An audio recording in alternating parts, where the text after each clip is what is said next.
Hi hello నమస్తే welcome to social post TV. నేను మీ anchor పప్పు. ఈ రోజు మనం అందరూ చూస్తుండగానే కుర్చీ తాత అరెస్ట్ కావడం జరిగింది. దీని వెనకాల కంప్లైంట్ చేసింది ఎవరంటే మన స్వాతి నాయుడు అండ్ వైజాగ్ సత్య వాళ్ళ మీద దుర్భాషలు ఆడడం అండ్ వల్గర్ లాంగ్వేజ్ వాడడం జరిగిందట. దానివల్లనే సత్య స్వాతి నాయుడు ఇద్దరు వెళ్ళేసి కంప్లైంట్ చేయడం అండ్ పోలీసులు కూడా దాని యాక్షన్ తీసుకోవడం అండ్ కుర్చీ తాతను కూడా తీసుకుపోవడం జరిగింది. అసలు అంత అంటే పోలీస్ కంప్లైంట్ ఇచ్చేంత మాటలు ఏమన్నాడు ఇప్పుడు సత్యానికి ఫోన్ చేసి కనుక్కోవడానికి ప్రయత్నిద్దాం మనం. ఎక్కడ ఉన్నాడో తను ఒక్కసారి వైజాగ్ సత్యకి చేస్తున్నాను కాల్. హలో సత్య ఎక్కడున్నావుమా? ఎక్కడున్నారు? అదే ఏమైంది? కుర్చీ తాత ఏదో అరెస్ట్ అయింది ఏదో అంటున్నారు. స్వాతి నాయుడు ఇది అంత అన్యాయము అని వీడియోలో వినిపిస్తున్నాయి. ఏంటది? కంప్లైంట్ చేశాము. ఈ కుర్చీ తాత ఉన్నాడు కదా, ఆయన నా మీద బ్యాడ్ గా వీడియోస్ వదులుతున్నాడు.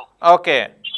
వైజాగ్ సత్య నా మీద డబ్బు బాగా సంపాదిస్తుండు, వైజాగ్ పారిపోయిండు, వాడు వస్తే వాడిని నరుకుతా చంపుతా అని ఇంకా తిట్టడము, ఇంకా కొన్ని అబ్యూజివ్ లాంగ్వేజ్ యూజ్ చేయడము అన్ని అలా చాలా వీడియోలు వచ్చినాయి. అదే ఏంటంటే అక్కడ అక్కడ పార్క్ ఉంది కదా, కృష్ణకాంత్ పార్క్. అవును. ఆ పార్క్ దగ్గర ఒక చాయ్ డబ్బా ఉంటది. ఆ చాయ్ డబ్బాలో సాయి అని ఒక అబ్బాయి ఉంటాడు. ఆ అబ్బాయి నన్ను కుర్చీ పరిచయం చేశాడు. అచ్చా. ఒక 3 months క్రితం. సత్య ఈయనకి అందరూ ఉన్నా ఎవరేమి చూడడం లేదు, పాపం డైలీ వచ్చి పార్కుల్లో పండుకుంటుండు, నువ్వు అందరికి హెల్ప్ చేస్తావు కదా, షూటింగ్ అన్ని ఇప్పిస్తావు కదా అని నాకు పరిచయం చేయించాడు. ఆ పరిచయం చేసిన రోజే గుంటి నాగరాజు వాళ్ళ ఇంటికి తీసుకెళ్ళినా. అప్పుడు గుంటి నాగరాజు ఎమ్మెల్యేగా పోటీ చేస్తుండు కదా. అవునవును, ఎలక్షన్స్ అప్పుడు. నేనే కారు బుక్ చేసిన 10,000 పెట్టి వెళ్ళాం వచ్చినాం. ఆ తర్వాత మేము ఏ ఇంట్రెస్ట్కి వెళ్ళినా, ఏ షూటింగ్కి వెళ్ళినా, ఏ షార్ట్ ఫిల్మ్కి వెళ్ళినా అన్ని చూసారు కదా. అవునవును. అన్నిటికంటే ముఖ్యంగా ఎస్ఎస్ తమ్మన్ గారి దగ్గర తీసుకెళ్ళాము. ఆయన కూడా మీ డైలాగ్ ఆ సినిమాలో పెట్టారు. ఆయన కూడా సహాయం చేశారు, బాగానే డబ్బులు సంపాదించుకోండు. అవన్నీ వెళ్ళి వాళ్ళ ఇంట్లో ఇచ్చిండు. అదంతా అయిపోయింది. అదంతా కట్ చేస్తే ఆయన ఫేమ్ ఇంకా ట్రిపుల్ కంటే ఎక్కువైంది నాతో వచ్చిన. ఆ విషయం నీకు కూడా తెలుసు కదా. అవునవును, చాలా ఛానల్స్ తీసుకెళ్ళాం. నాతో ఎవరి జత అయినా ఎంత ఫేమస్ అవుతుందో నీకు తెలుసు. అవును. ఏమైందంటే ఇంతవరకు నేను చాలా మందితో కొలాబరేట్ అయ్యి నీకు తెలుసు. ఎవరు నా గురించి ఎప్పుడు ఏ పేడగా మాట్లాడలేదు. ఉప్పల్ బాలు వైజాగ్ సత్య జోడి ఎంత ఫేమస్ నీకు తెలుసు సోషల్ మీడియాలో. అవును. అగ్గిపెట్టి మధ్య వైజాగ్ సత్య జోడి ఎంత ఫేమస్ నీకు తెలుసు. అలాగే టిక్ టాక్ దుర్గారావు వైజాగ్ సత్య, స్వాతి నాయుడు వైజాగ్ సత్య, చంద్రబాబు వైజాగ్ సత్య, ఇలా చెప్పుకుంటూ పోతే చాలా మంది. మీకు గొడవలు ఎందుకైనా విమర్శించడానికి ఎందుకు రీజన్ అవుతుండో ఆయన ఎందుకు చేస్తుంటే ఈయనకి నేను మహేష్ బాబు దగ్గర తీసుకెళ్లి ఇల్లు ఇప్పియాలంట. మహేష్ బాబు దగ్గర ఇల్లు ఇప్పియాలా? ఇల్లు ఇప్పియాలంట. 6ంటికి మనం ఎట్లా వెళ్తామో ఆయన ఎందుకు ఇస్తాడు అని నేను అన్నా. అవును. ఇంకా అది గ్రెచ్చి పెట్టుకొని నువ్వు అందరింటికి వెళ్తావు స్టార్లు నన్ను తీసుకెళ్ళావు అని చెప్పి అది మనసులో పెట్టుకొని ఇంకా వీడియోలు చేయడం ప్రారంభిస్తుండు. బూతులు అన్ని కూడా బూతులు. నేను వెళ్ళి అడిగిన ఎక్స్ప్లెనేషన్ ఇచ్చిన ఎక్స్ప్లెనేషన్ అడిగిన ఏమైంది ఏంటంటే 2 వీడియోలు తప్పించుకున్నాడు. అవి కూడా వచ్చి ఉంటాయి, నువ్వు చూసుంటావు. అవును. నాకెలుగా పలానా ప్రముఖ యూట్యూబ్ ఛానల్ వాళ్ళు నాకు వాటర్ పోసిండ్రు, సత్య తిట్టమన్నారు. ఎందుకంటే సత్య నువ్వు ఈ మధ్యన బాగా తిరుగుతున్నావు కదా, మీ ఇద్దరి మధ్యన గొడవలు పెట్టి వైర్లు అవుతాయని అట్లా చేస్తున్నాను అన్నాడు. అది జనవరి 12వ తారీఖుని పోలీస్ స్టేషన్కి రాయితే అదే విషయం చెప్పి పోలీసుల కంటే వచ్చాడు. జనవరి 12 కూడా ఒక లెటర్ రాసి ఇచ్చాడు. ఇట్లా నన్ను ప్రముఖ యూట్యూబ్ ఛానల్ వాళ్ళు పిలిచారు, ఇలా నాకు వాటర్ పోసారు, సత్యాన్ని తిట్టమన్నారండి. సర్లే అక్కడ అయిపోయింది కదా, నేను పండగకి వెళ్ళిపోయా. ఇంకా పండగకి వెళ్ళిపోతే నాకు మనశ్శాంతి లేదు. భోగి రోజు పండుగ రోజు అందరూ నాకు వీడియోలు పంపిస్తారు వాట్సాప్ లోకి. సత్య నేను ఇష్టం ముసలాడు తిడుతుండు, బూతులు అమ్మ నా బూతులు తిడుతుండు, నేను దొంగ అంటుండు, అదంటుండు, ఇది ఉంటుండే. నాకు ఈ సంవత్సరం మనశ్శాంతి లేదు. ఇక వచ్చాను, నిన్నే వచ్చాను. ఇక పోలీస్ కంప్లైంట్ ఇచ్చిన. నిన్న కూడా వాళ్ళు పోలీస్ జీప్ వేసుకుని కృష్ణకాంత్ పార్క్ అంతా వెతికారు, లేడు. ఈ రోజు వెళ్ళారు, ఈ రోజు వెతికారు, దొరికింది, లోపల వేసారు. ఏమంటుండు మళ్ళీ అరెస్ట్ చేస్తున్నప్పుడు కుర్చీ తాత?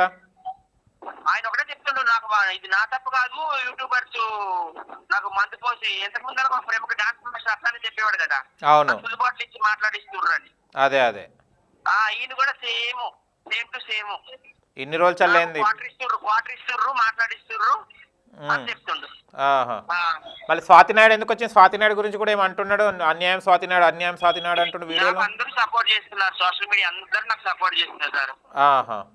స్వాతి నాయుడు కూడా నాతో పాటు పోలీస్ స్టేషన్కి వచ్చింది. అందుకే ఆమెను చూసి నువ్వు కూడా వచ్చావా, నువ్వు కూడా సపోర్ట్ చేస్తున్నావా అని అంటున్నాను. ఇప్పుడు రీజన్ ఏంటంటే మహేష్ బాబుకి నువ్వు ఇల్లు కుర్చీ తాతకి ఇప్పిమనకపోవడం వల్ల గ్రడ్జ్ పెట్టుకొని నీ మీద తిట్టడం స్టార్ట్ చేశాడు. ఇల్లు ఎందుకు ఆయన ఎందుకు ఈయనకి ఇల్లు ఇస్తాడు? అవును. ఎందుకు ఇస్తాడు చెప్పు? ఇల్లు ఆయన ఎందుకంటే ఈయన పవన్ కళ్యాణ్ తిట్టినందుకు ఇవ్వాలా ఇల్లు, కేసీఆర్ తిట్టినందుకు ఇవ్వాలా, చంద్రబాబు నాయుడు గారు తిట్టినందుకు ఇవ్వాలా, అవును ఎవరు తిట్టినందుకు ఇవ్వాలి? అవును మరి రేవంత్ రెడ్డి గారిని కూడా తిడుతుండు 6 నెలల గవర్నమెంట్ పడిపోతుందని. అవును సంపులందరినీ తిట్టినందుకు ఈయనకి ఇవ్వాలా? మహేష్ బాబు గారు దేనికి ఇవ్వాలి? అదే కదా. మళ్ళీ వాళ్ళ వైఫ్ ఏమన్నది? నువ్వు వాళ్ళ వైఫ్ని కన్సల్ట్ అయినావా ఇట్లా తిడుతుంటే? వాళ్ళ ఇంట్లో వాళ్ళందరూ ఈయన వదిలేశారయ్యా. ఆయన 3 కొడుకులు, 1 కూతురు, 1 భార్య. ఎవరు ఈయన పట్టించుకోరు. ఎందుకు పట్టించుకుంటారు? వాళ్ళని కూడా పూర్తి తిడతా ఉంటాడు ఎప్పుడు. వాళ్ళని దొంగలు అంటా ఉంటాడు ఇప్పుడు నన్ను అన్నట్టే. ఇప్పుడు దీని మీద యాక్షన్ ఎలా తీసుకోబోతున్నావు నువ్వు? యాక్షన్ ఏం తీసుకోవాలనుకుంటున్నావు? పోలీస్ వాళ్ళకి ఏమంటున్నావు? యాక్షన్ తీసుకున్నట్టే కదా పోలీసులు అరెస్ట్ చేసి వేశారు లోపల. మళ్ళీ ఏమంటున్నాడు కుర్చీ తాత నీకు? ఎవరు? నువ్వు ఇప్పుడు కుర్చీ తాత ఇప్పుడు లోపల వేసావు కదా, ఎక్స్పెక్టేషన్ ఏంటిది? ఒకటే అండి, నాకు యూట్యూబర్స్ వాటర్ పోసి నన్ను మాట్లాడిస్తారు అంటుండండి. వాటర్ పోసి ఎందుకు మాట్లాడతాడు ఈయన? అంత తల్లి తక్కువ ఏం కాదు కదా. ఇన్ని రోజులు చల్లి కోటర్ లేదు, ఇవాళ ఎందుకు? ఏంది ఇన్ని రోజులు చల్లి లేని కోటర్లు ఇవాళ ఎవరు ఇచ్చిర్రు ఈయనకి కొత్తగా? అదే మరి. ఇంకొకటి, నువ్వు ఎక్స్పెక్ట్ ఏం చేస్తున్నావు ఇప్పుడు? ఈయనకి ఏం చేయాలనుకుంటున్నావు ఇప్పుడు? కుర్చీ తాతను ఏం శిక్షించాలనుకుంటున్నావు? నేనైతే చాలా హ్యాపీగా ఉన్నాను. ఆయన లోపల వేశారు కదా, చాలా హ్యాపీగా ఉన్నాను. ఓకే, ఏమని పెట్టావు కేసు? ఇప్పటికైనా ఇట్లాగానే అబ్యూసివ్ వీడియోలు చేస్తున్నాడు, అమ్మ నా బూతులు తిడుతుండు,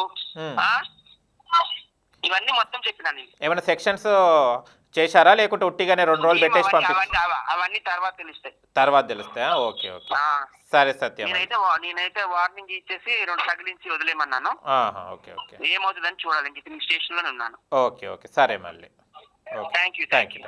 చూశారు ఫ్రెండ్స్, అంటే ఒక మంచి చేస్తే కూడా చెడు అవుతుందని సత్యతోనే తెలుసుకోవడం జరిగింది. సత్యతోనే తిరుక్కుంటా ఆయన సత్యాన్ని తిట్టడం జరిగిందట. సత్య కంప్లైంట్ పెట్టడం వల్లనే ఇప్పుడు కుర్చీ తాత అరెస్ట్ కావడం జరిగింది. ఓకేనా ఫ్రెండ్స్, చూశారు కదా మీరు సత్య ఏం మాట్లాడారు. ఓకే, మీకు కనుక మా వీడియోని లైక్ చేయండి, షేర్ చేయండి, కామెంట్ చేయండి, సబ్స్క్రైబ్ ఛానల్ అక్కడ గడిచిన టంగునుకు నేను మీ యాంకర్ బాబు. బాయ్.